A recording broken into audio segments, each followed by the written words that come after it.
পণ্ডিতের হলো লঙ্কা কাণ্ডে হবে কিঞ্চিত গান রামায়ণ, যাহারও বাড়িতে হয় মধু ধনে জনে পূর্ণ থাকে অন্তে বৈকুণ্ঠে গমন। লঙ্কার কনক সিংহাসনে বসে আছেন রাজা দশরথ, চারিপাশে বসে আছে যত পাত্র মিত্রগণ। রাজা লঙ্কার অধিপতি রাজা দশরথ শারণকে ডেকে ডেকে বলছে, আরে শারণ, বলো তো শুনি, মম পুত্র ইন্দ্রজিতের সহিত নিকুম্বিলা যজ্ঞাকারে রাবণের অনুজ লক্ষণের যুদ্ধের বিবরণ। হ্যাঁ, খবর তো ভালো না। কি খবর বলো? মহাজাম লাগছে। কি জ্যাম লাগছে? ট্রেনের মধ্যে বইরা আমাদের খোলার অবস্থা তাই। আরে শারণ, একটু খোলাখুলি বলো না। যুদ্ধের সংবাদ শুভ নয়। শুভ নয়? না। কেন? শারণ বলছে, মহারাজ মহারাজ, ভগ্নদূতের মুখে এই শুনতে পাই আপনার পুত্র ইন্দ্রজিতের ওই লক্ষণের করে হয়েছে। মহারাজ দশানন বলছে, ওরে শারণ, তুই একই শোনালি, যে পুত্রকে আমি প্রাণের চেয়ে ভালোবাসতাম। হরে কৃষ্ণ, এই বাচ্চাগুলো কথা বন্ধ করান। এই একদম কথা বন্ধ করা, কথা বলবো না, কথা বলবো না। তো বলছে, মহারাজ, ভগ্নদূতের মুখে শুনিতে পাই লক্ষণের পরে আপনার পুত্র ইন্দ্রজিতের হয়েছে নিধন।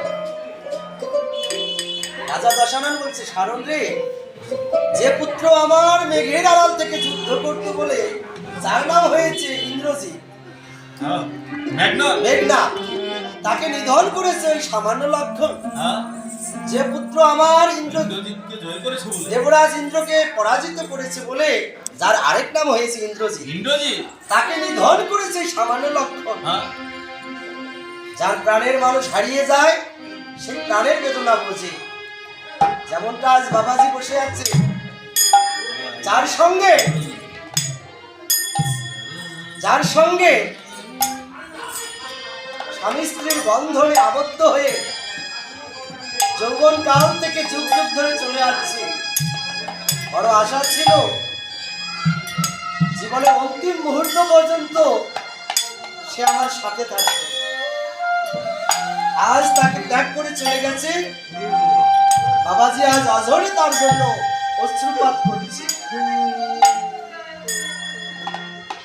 একাকিত্বের যে কি যন্ত্রণা, আপনজন হারানোর যে কি যন্ত্রণা, রাজা দশরথ তাই আজ অনুভব করছে, যেমনটা বাবাজি আজ অনুভব করছে। তাই রাজা দশরথ কেঁদে কেঁদে বলছে, আজ যে আমার সোনার লঙ্কা শূন্য হয়েছে, বাবাজির লঙ্কা যেমন আজ শূন্য হয়েছে, রাজা দশরথও বলছে, আমার লঙ্কা শূন্য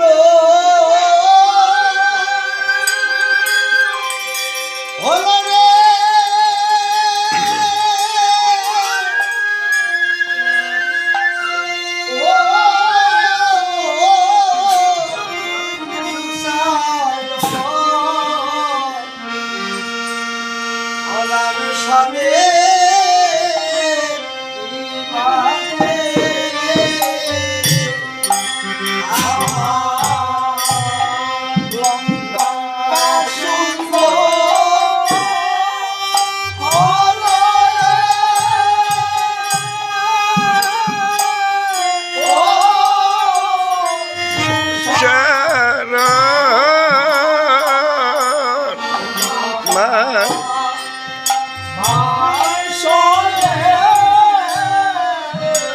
বিবাদে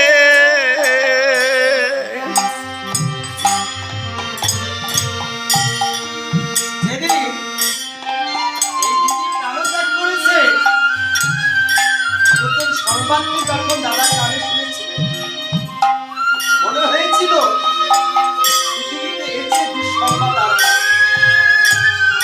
তেমনি রাবণ যখন তার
Sharon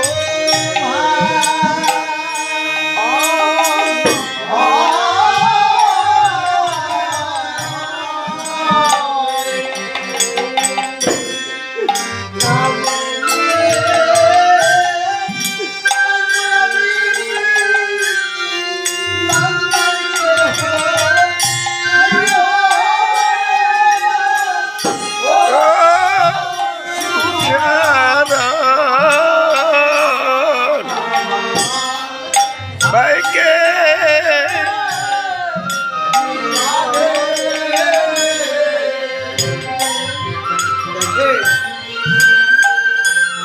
আজ হয়তো আমরা অনেকে বুঝতেছি না যে আপনজন হারানো কি যন্ত্রণা। বাবাজি আজ প্রিয়তম স্ত্রীকে হারিয়ে অবশ শিশুর মতো কান্না করছে।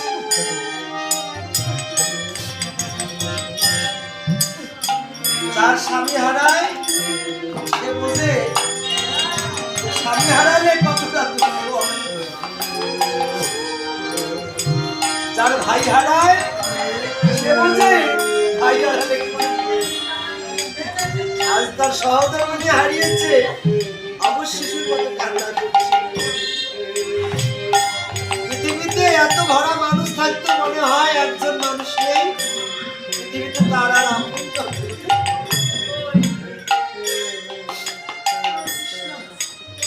কত স্বপ্ন দেখিয়েছিল, কত কি করবো, সুখে শান্তিতে অধিকার পর্যন্ত থাকবো। আজ ঘরে গেলে নিজের ঘরখানা মনে হয় যেন শ্মশানে পরিণত হয়েছে। তো বলছে